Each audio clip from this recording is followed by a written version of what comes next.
Welcome to the Grief Pod with Venetia Quick. This is a weekly podcast which looks at every aspect of something which has or will at some point affect us all. And that is grief. Whether you've lost a loved one or about to lose someone you know, or perhaps you're simply trying to help someone navigate their grief and don't know where to start or what to say, then perhaps this is the podcast for you. Each week I'll be bringing you different stories and experiences of loss, love, hope and at times humour. 10 years ago, Joanne Ryan lost her partner Killian very suddenly, having just come home from a night out to find he'd passed away at home. His death was then deemed to be caused by sudden cardiac failure, and he was only 31. Joanne, thank you for so much for coming in.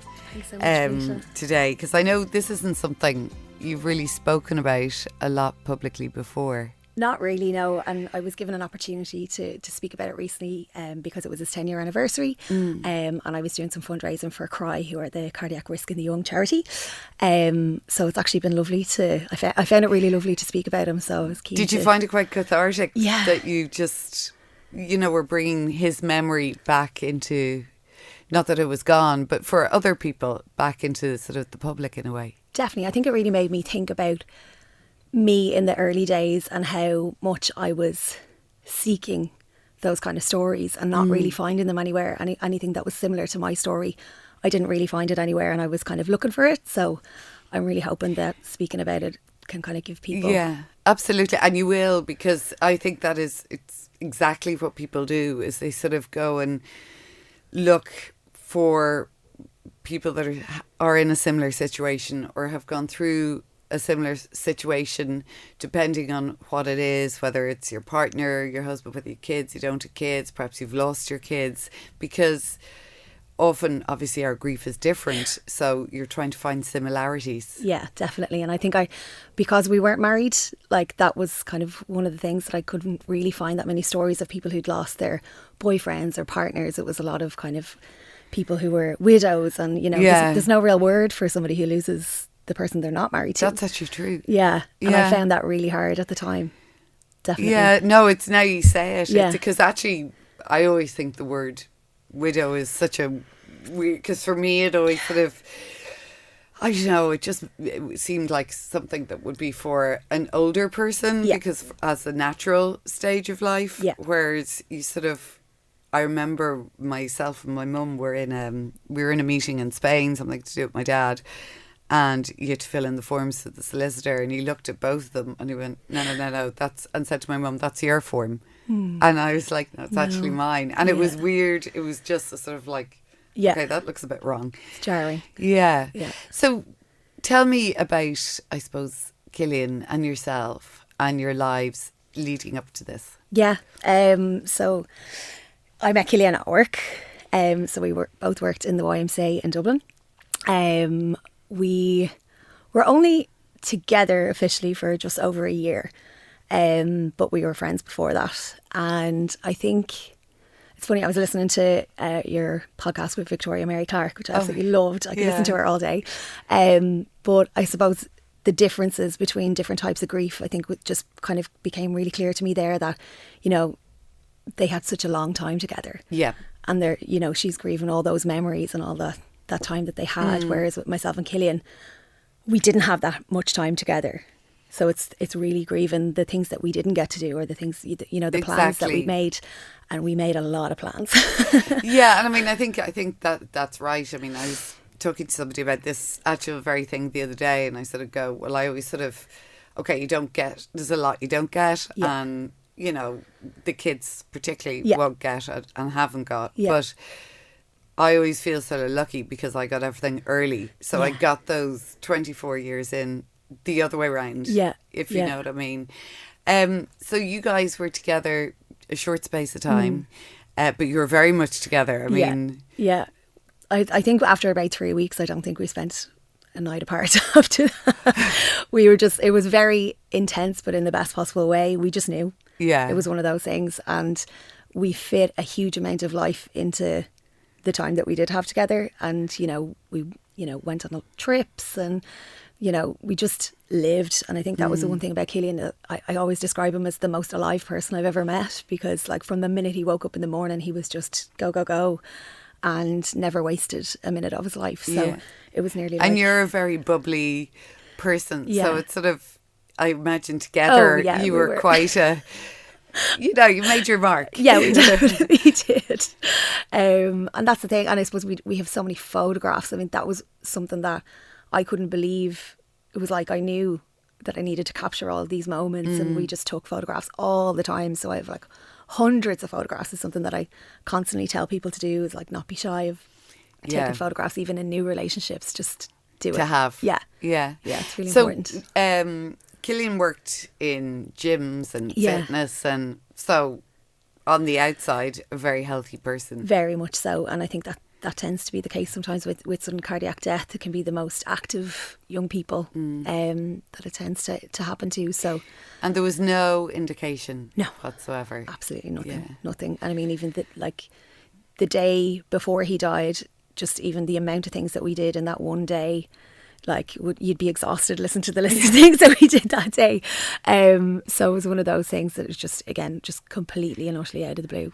Like, and you'd been out. Yeah. You came home. Yeah. Saw the light was still on. I was like, what's he doing? So you up? came home on your own. Yeah. Yeah. And it's one of those things that, you know, you replay that moment so many times, and, you know, it's the thing that only you really have. You know, nobody else it's one thing you was share. kind of in that room. Unfortunately, our housemate was there as well, so really hard on her too. But I guess we lived right beside the Manor Hospital, so we were so lucky that, you know, we were right there. We actually got a huge amount of time with him when we went to the hospital. There was time for his family to come, his friends to come, my family to come. You know, there was, you know. It sounds like something very strange to be grateful for, but having that time to be in the hospital, even though he had passed away at that stage, but still be with him. Yeah. When that all happened, and then, you know, you go to the hospital and you don't really know what to do. No. And you don't know who to call. No. Or is this like, do you call a priest? Do you call a vicar? Do you you don't know. No, you don't. Yeah. Then afterwards, and the days that followed, you had to go into the whole funeral planning, and that often just takes over everything, so you get through that, and then you're left with nothing. Yeah. And that's the thing. And like that week, his funeral was on the third, so he died on the Sunday, and his funeral wasn't until the Thursday, which in the grand scheme, that was quite long actually at the time. And that week I was just going around with this notebook. Everyone's like, oh, here she comes with her notebook. Because I was just trying to build some sort of control. Yeah. And trying to be like, who's doing what needs to be done. And also make sure, I suppose, he got the send off. Absolutely. That, you know, he would have wanted. Yeah. And was that difficult because you weren't married? Was that difficult because he was young and had his own parents and family? Yeah, and that's the thing. So, like, his parents were amazing in that I was really involved in particularly with the funeral and things like that. That was really big. That like they wouldn't have left me out of that. Like they were, you know, they were very fond of me and me of them. But I guess, it is. You're just very aware of it. That you know that you're not married, and it's not something I'd ever thought about before. I'm just even actually now I'm thinking about it, going, that must be sort of tricky. You know, definitely, because you can't take full control. No, you can't just go in and go, absolutely no, I not. want this song, and this is what I want. And that's the thing. It was that it wasn't just my grief; it was the whole family's grief, and all of his friends, and you know, trying to include as many people as you could, and you know, trying to make it kind of a youthful funeral as well, which is really hard because they're just so formulaic, and you know, there's very little that you can kind of do to shift out of that pattern. And like his mum was quite religious, so it was really important to her that it was in the church, and you know, the church were amazing at the time. But it's that and that's great because you don't always get that. No, you know, and that can be like another hurdle Absolutely. on top of everything else. The one big thing that I had was that he needed to be wearing his Converse. Like that was like so crucial. He was so well known for wearing his Converse that was like, no, that was the only deal breaker. Yeah. Oh yeah. Well, I mean, I think that's, you know, the more you chat to people and sort of different ways of doing funerals and people who, whether they're undertakers or celebrants, they'll sort of go make sure they have that unique. Yeah. The days that followed then after that, and the months and the years. Yeah. How did you, I suppose, like every morning you've got to get up. Yeah. You've got to sort of go about your day. Yeah. How did you manage in that time? Or do you even remember? I do, because I went back to work on the Monday. Wow. Yeah. Because I guess because we worked together. Yeah. And he was such a leader in the job that he was doing, and he had a team of really, really young staff that I kind of was like, I can't leave them. I have to be with them. So like I really focused my energy on that little group who have gone on to do like some of the most amazing things. I'm so proud of them all. But yeah, I felt like I just needed to be there because that's where we were. Like we were there every single day together. So but did you not, like, I'm just thinking that must have made it even more, like, well, there'd be some comfort in the fact that, you know, you can feel him around you, I guess. You're going in every day and he's not there, and you're leaving and he's not leaving with you. Yeah, and then going home and he's not there. Going home, like, is that hard? To the bedroom where he died. I think that's something that was really, really tough and took me a long time to realise that really wasn't helping. And because we were renting, I had the opportunity then to move on. So but that's hard. Really, really hard. Yeah. And even with the job, I stayed there until the November. So he passed away in the April and I left in November and I went travelling. Okay. And like I think about it all the time now, like what was I doing? I'd say my poor family, I was just like, I'm going to Argentina, bye. But did you find, like, you know, I think there's a lot of people I know as well who've lost somebody close to them young, and that has been the thing. I mean, I did the same thing every sort of Christmas holiday, long weekend, whatever. I mean, I think my bank manager was going again. Exactly. I was gone somewhere, just anything not to be here. Yeah, and I think the thing that I really realise is that it's one of those sayings that comes up a lot, but it's like wherever you go, there you are. So it was just me being devastated in a beautiful country. But did you find it helpful? Did you find you escaped? I did. I found some of it helpful. I found some of it really stressful. So I was lucky. A friend of mine was in Argentina when I got there first. So she kind of eased me into I think if I had arrived there and I was by myself, I would have just probably got straight back on a plane and gone home. And I knew my brother was coming over to meet me a few weeks later. So I had like maybe 6 or 8 weeks by myself at the very start. And there was times where I found incredible peace, and I travelled to places that I knew Killian had been. Okay. So that was really, really lovely. It's very brave though. Yeah. You know, when you think what you're going through, to just go where you've no support and no backup. Yeah, and like in a lot of cases, in places where, you know, my phone wasn't working, or like really some quite remote places, and it was very there was definitely times where I was like, what am I doing here? And then there was other times where I was so grateful to be able to do that, because so many people in bereavement can't do that because they have children or they have responsibilities and things like that. But even to get themselves up and going to the airport is just and get on a plane. You know, it's very difficult. So then, I mean, because we met, our paths crossed before. They have. When you worked for the amazing Jigsaw. But you left there and you've set up on your own. I have. Which is, again, a huge thing to do when you're sort of struggling with grief and you're sort of, and the little things like where your focus mightn't be as great some of the time. Yeah. I think the beauty of it is that I'm a fundraising consultant. So I'm working in the non-profit sector and I'm getting to work with some of the most amazing clients. And that's so helpful to kind of go and know that the work that you're doing means something, and Yeah. that you've got all that variety, that you can kind of know that you're making an impact on lots of different organisations Yeah. and lots of different groups of people.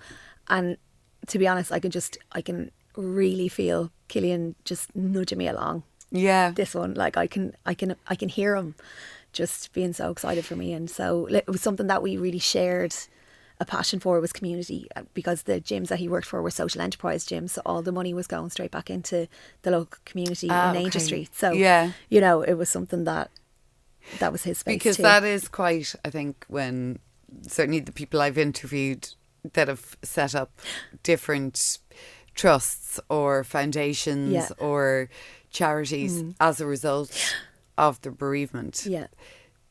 has been a huge, has been very cathartic, but also you see the passion Yeah. that people have to want to do something Yeah. to help when Yeah. they've lost someone.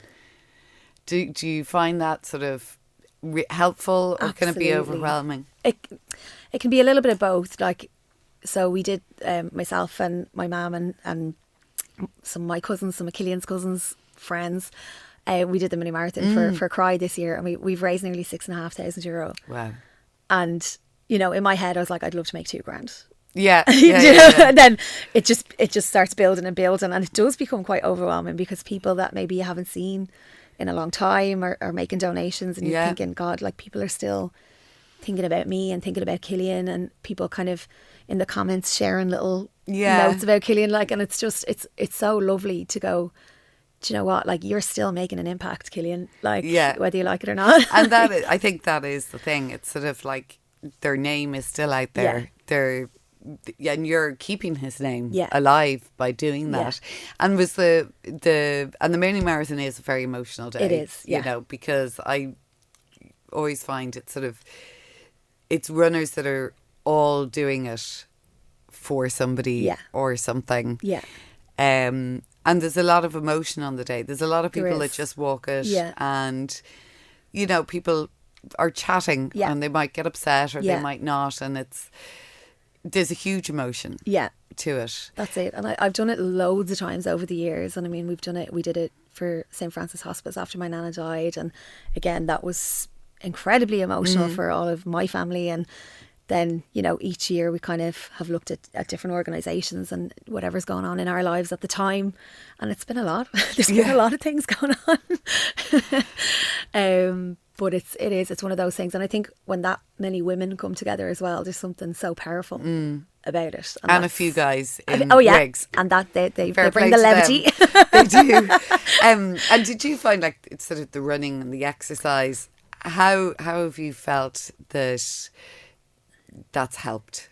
That's like keep them physically moving. Yeah. Like, that is something that's helped me over the last 10 years so much, because obviously it was a big part of Killian's life and what we did together. But I think for me, physical movement has been a huge part of my healing process as well. That, like, when I do get overwhelmed, my instinct is just to get out and walk. Yeah. Like, just walk.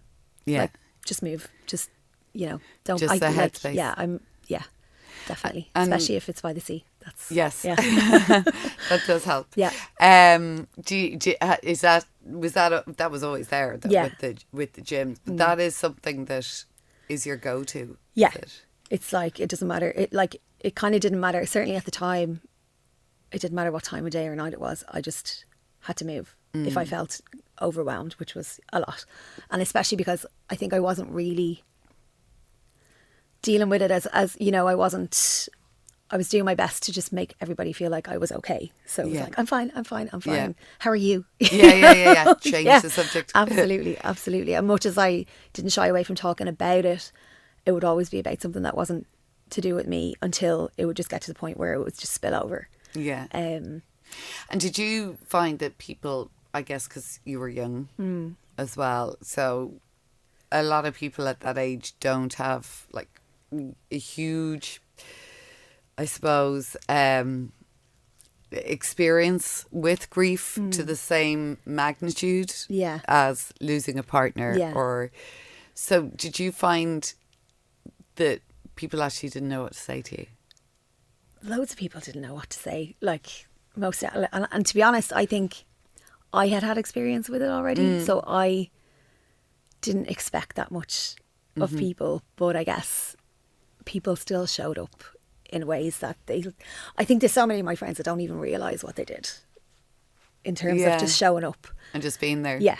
And even if we weren't talking about it, or even if we weren't doing anything specifically around it, it was just that they showed up. And one of the loveliest parts about it is that it kind of drew me back to a lot of my childhood friends, because I was like, well, they know me since I was a child. And it was like I needed that nearly like childlike support and time. And it was just, it's gorgeous. And like they're so important to me. Yeah. Now. And it actually is interesting the way older friends as well, that you might not have seen, suddenly come back into your life because they always knew you. Exactly. And I think it's also to them, you're still the young the 15-year-old or whatever. Yeah, and it's sort of, I think, a bit more shocking. Do you get triggered a lot still 10 years on? Are there triggers? Yeah, definitely.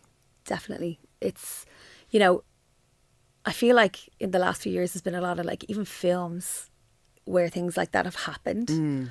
Like my poor dad, I remember he texted me there, maybe don't watch Aisling B's new movie on Netflix. He's like vetting films for me.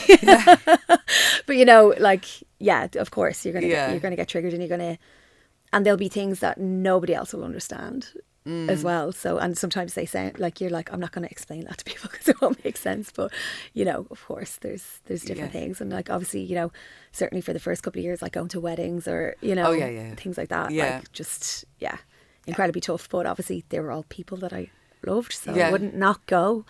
But I think I didn't really prepare myself at the time for how tough some of those days would be. Yeah. Because I genuinely was just like, I'll be fine. And that was my mantra. And then it was really only years later where I realised I wasn't fine and I was running away. And I think that does happen. You can just keep going. Yeah. And then something will happen. Yeah. And you go, yeah. Oh. Yeah. And then it comes out. Yeah. Definitely. Yeah. Yeah. And for me, that was actually, I was in another relationship a few years back, and when that ended, actually that was a huge trigger for me. But that would make sense as well, because it's sort of, maybe vicariously you were doing that relationship with the other one in mind, because that's difficult as well. It's really hard. And I think that's something that I guess people don't really talk about that much. Like, as I was saying, when I was seeking out those stories in the early days, it was like all of the stories I felt like, this happened to me, my partner died, and then 6 months later I met the love of my life. And, and I didn't really want to hear that. Yeah. I just remember thinking like, I don't know what it is I was looking for, but it wasn't that. Yeah. It wasn't that. And, because I always think that's a tricky one. Like, you sort of read stories and it always sort of seems, I remember having this conversation with somebody that men always move on much quicker, and you sort of like their partner's died or their wife has died or what have you, and then suddenly a year later they're with somebody else, and this is like, but women seem to take longer. Now I don't know how true that is, whatever, but there is that sort of, I don't know, judgment maybe with it. Like, even if you look at well-known people who've they lost now, and they're very young, and they have young kids, and they've met someone else, maybe they're having more, and that they have spoken about being scared of people's reaction. And that, I think for me, actually, I think it was kind of different in that people were nearly relieved that oh brilliant, she's gonna have this other chance at this, and like it was. I think people were worried that I would never I would never do it, and people were extremely supportive, and especially his family, but then were they? They were lovely, but then without getting too much into the relationship, I think I tried so hard not to compare, and actually I probably should have been comparing a little bit more. Oh really? Okay. And I think because I think there's always this thing about I remember a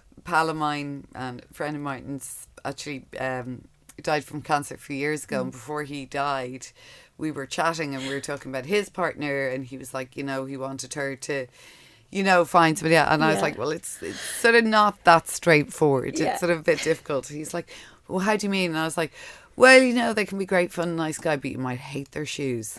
And you'd be in your head that so-and-so would hate their shoes too. And it seems ridiculous. And he was just like, I never thought of it like that. But that's sort of the weirdest thing. I think that moving forward is so difficult. There's so many layers to it. Yeah. There really is. It's not as straightforward as, as...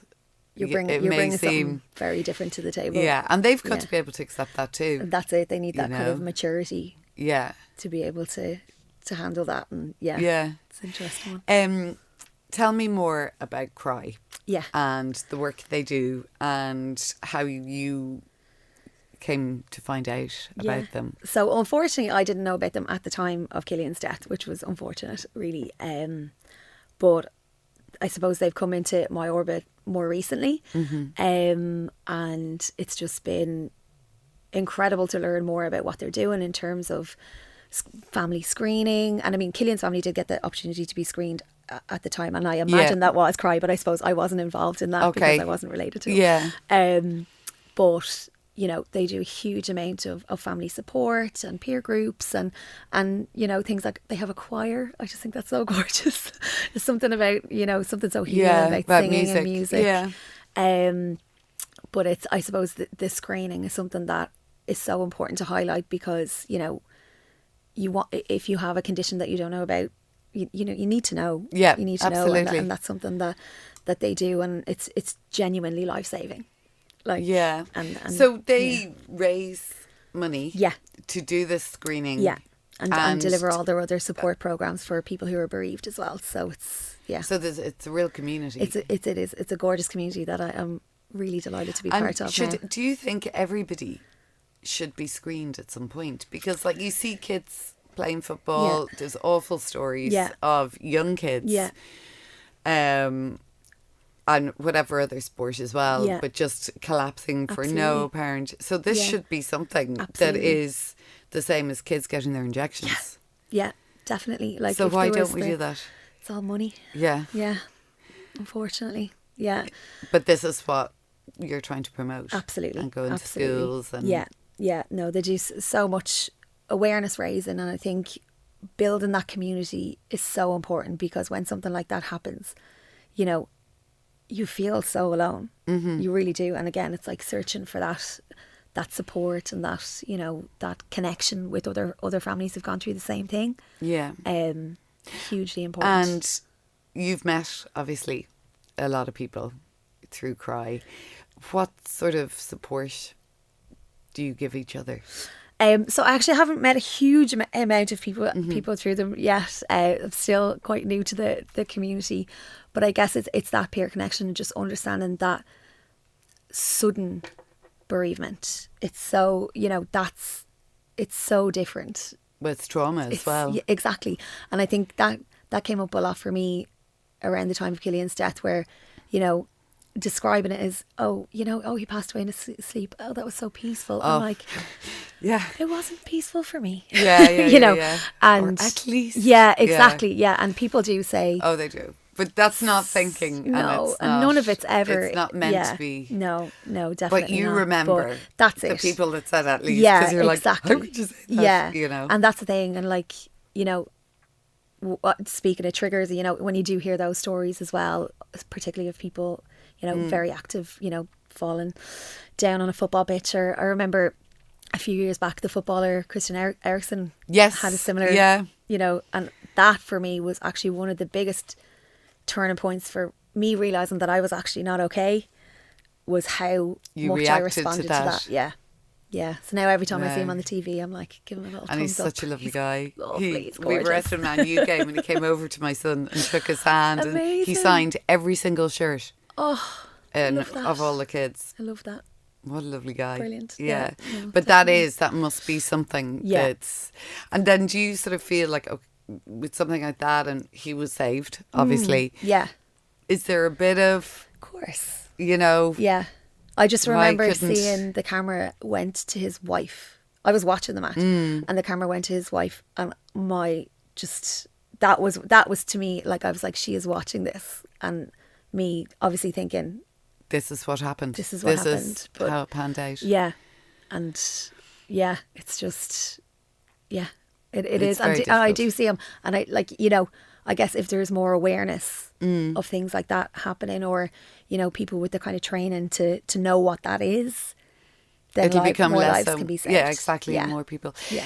Do you find as well, like with, I suppose, the charity and doing the mini marathon, and, you know, we sort of touched on this already, that brings Killian's name out there, that while of course you've lost him, and of course his family have lost him, but in one way he's now helping other people. He absolutely is, and I think he would be extremely proud of being part of this campaign. And like the amount of people who, it's funny because there's so many people in my orbit now, in my world, that never met Killian, but they know him, and they know him. And that's like, wow. My brother's fiance said that to me one day. She was like, I really feel like I know him. That must be so amazing for you, because it must make you feel like this is what I wanted, this is where I got to. Definitely, yeah. Do you think, had he still been here, that this would be something like raising funds and, you know, making the world a better place and saving lives, which is what you're part of now? Yeah. He would have been part of that. Oh, like without a doubt. Without a doubt. Like once he kind of got into that social enterprise space, he really found his niche and what he was good at, and what he, you know, what motivated him. So he was never going to do anything else, I don't think. For somebody listening to this, and there'll be people listening who, as you said at the beginning, that haven't had that connection with a similar story because perhaps, you know, you're young, and what would you say to them, or how would you, I suppose, it's not advice, but how would you feel you could help them in their day-to-day? Because even 10 years on, there must be days when you just go, no, not today. Yeah, absolutely. You know? And they're the most random days as well. They're not not big milestone days. Exactly. Those days tend to be actually okay. Okay. Because you get lots that's of, a funny thing. Yeah. You get so much connection on those days. Because I think people watch out for those days, and they're going, oh, it's Christmas Day, we've got to be, or it's a Mother's Day or Father's Day or wedding anniversary. Yeah. Whereas it can be a random Tuesday afternoon. Yeah, definitely. But I suppose the biggest thing that I wish I had done, I guess, in those earlier days, was to look for support and be really honest with more people about how I really was. I think I probably tried to mask it and move on, thinking that would make other people be okay. Yeah. And actually, I didn't really focus on my own healing until so much later. And, you know, that catches up with you. Yeah. Like, you know, it does. Things go wrong in your body and you're like, what's that? Yeah. Actually, we were talking about that before as well, just how grief affects the nervous system. Absolutely. And triggers different sort of, you know, weird symptoms in your body that like actually aren't there in one way. Yeah. And I did everything in my power to ignore so much of that for so long, and running away, and, you know, it's definitely something that I wish. And I mean, I guess maybe, I'm sure lots of people tried at the time, but I was so adamant. And I think because I was so young as well, it was like one of those things. It was like, no, I just need to keep going. And now 10 years later, I'm like, okay, yeah. But you seem like you're really, you know, you seem like you're very chatty and you're very smiley. How are you really? I am good. Yeah, I am good now. I've like, there's so much good things in my life now, and there's so many things in my life now that probably wouldn't have happened. Yeah. If Killian was still here, and that is something that I focus on a lot, especially with friends who've kind of come into my life now that I just genuinely can't imagine them not being in my life. Yeah. Like that, you know, and I never would have met them. Yeah. If he hadn't have passed away. And that's really important to me to kind of focus on. And even you know, with going out on my own, that might not have happened so soon in my career if, you know, we had got married and had kids and, you know, all the stuff that comes with that. So yeah, I do think he gives me a lot of strength. I do. And on the days where you're just like, I just don't want to, like, there's no way he would have let me. Yeah. You know, he's there nudging me in the rooms. I always say, just keep get going up and get out. Yeah, definitely. Joanne, thank you so much, because I really appreciate that, and for sharing so much, because I know this episode will help a lot of people who sadly are younger and are looking for someone to talk to. Lovely. And congratulations for all your work with Cry as well. Thank you so much. Thanks, appreciate Joanne. it. Thank you for listening to this episode of The Grief Pod with Venetia Quick. You can listen on SoundCloud or wherever you get your podcasts. We also have an online community on Facebook, The Grief Pod, or on Instagram @GriefPod Series.